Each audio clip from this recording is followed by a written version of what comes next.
Hesede, Ürorocek Rumet, Überpirsiyeriye Dirokiye, Ferhat Şamire ve bere navenda medye ya Hezin Suriye Demokratik Hesede, hi peyamekede liser nave fermandariye gişti ya Hezin Suriye Demokratik Hesede gotku, berşvedana Dirokiya Kobani ve Diguhere Goristanan, Didaxuyani dağıt gotinku cişeşe kanune ve elişeke hovane liser deveren van hati despekirin, le şervan bivereki mezindi parezin, vigot, arteşe ereba Suriye ku zihniyeta Daişe hildigire, bimebesa şikandina iradeye me ilişen hezedekiriye, di peyame dağıt gotin, çavaku hevalên me dî sala 2004 delî Kobanî beşvedaneke dîrokî kirin û ew veguherandîn Gorîstana Daişê iro em ê bacarên xwe cî derke heta heseke û Kobanî veguherînên Gorîstana zihniyeta nû ya Daişê. Di ser vê bingehê, hesede bang li hemû civankur û keçendî Rojava, Bakur, Başûr û Rojîlatê Kurdistanê û Ewropayê dike ku bibîn yek û sînoran rakîn û verîn beşdarî beşvedanê bibîn. Hesede got, iro rojeke rûmet û berpirsiyariya dîrokî ye.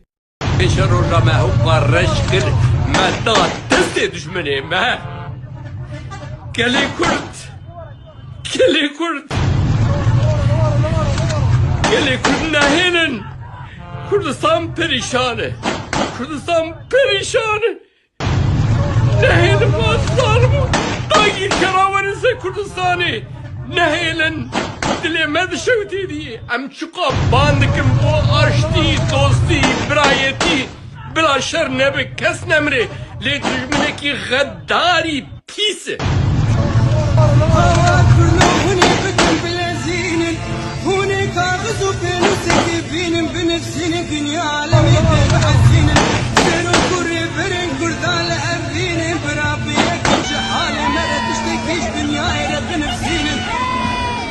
بلا خلق وعلى ما ببعثين داك وشارك ايش حالي ما بردارك ببين